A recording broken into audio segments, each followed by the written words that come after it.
চট্টগ্রাম মহানগর আওয়ামী লীগের আওতাধীন ২৫ নং রামপুর ওয়ার্ড আওয়ামী লীগের বর্ধিত সভা গতকাল অনুষ্ঠিত হয়েছে।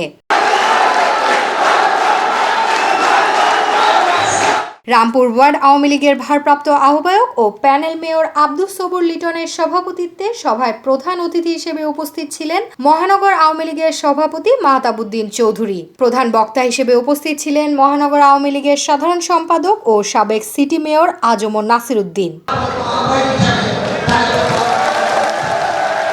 সভায় রামপুর ওয়ার্ড আওয়ামী লীগের যুগ্ম আহ্বায়ক এস.এম. এরশাদুল্লাহর সঞ্চালনায় আরও উপস্থিত ছিলেন মহানগর আওয়ামী লীগের সহসভাপতি নঈমুদ্দিন চৌধুরী, সাংগঠনিক সম্পাদক সাবেক সংসদ সদস্য নোমান আল মাহমুদ, যুবলীগের সাবেক যুগ্ম আহ্বায়ক দেলোয়ার হোসেন খোকা, যুগ্ম আহ্বায়ক দিলদার খান দিলু, ইউনিট আওয়ামী লীগের জাফর আহমেদ চৌধুরী, আসলাম হোসেন, মহিলা আওয়ামী লীগের জেনিফার আলম, মোহাম্মদ ইকবাল হোসেন, মোহাম্মদ মাসুদ রায়হান, সাইফুর রহমান পলাশ সহ আরও অনেকে।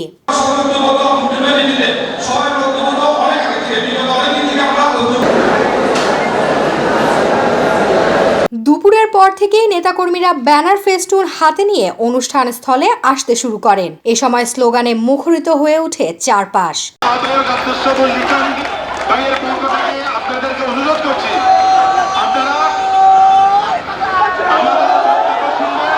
সভায় প্রধান অতিথির বক্তব্যে মাহতাবউদ্দিন চৌধুরী বলেন, বিএনপি নির্বাচনে না এলেও দেশে গণতন্ত্র উন্নয়ন এগিয়ে যাচ্ছে।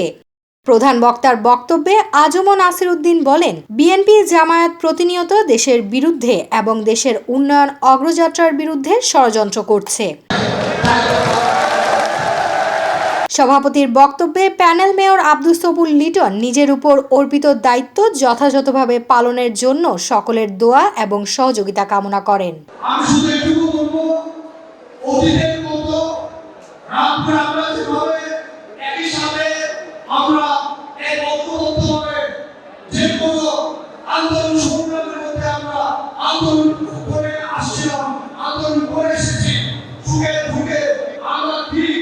আমি সবাইকে নিয়ে ঐক্যবদ্ধভাবে এই রামপুরকে আরো প্রতিষ্ঠিত করার জন্য সবার পরামর্শ নিয়ে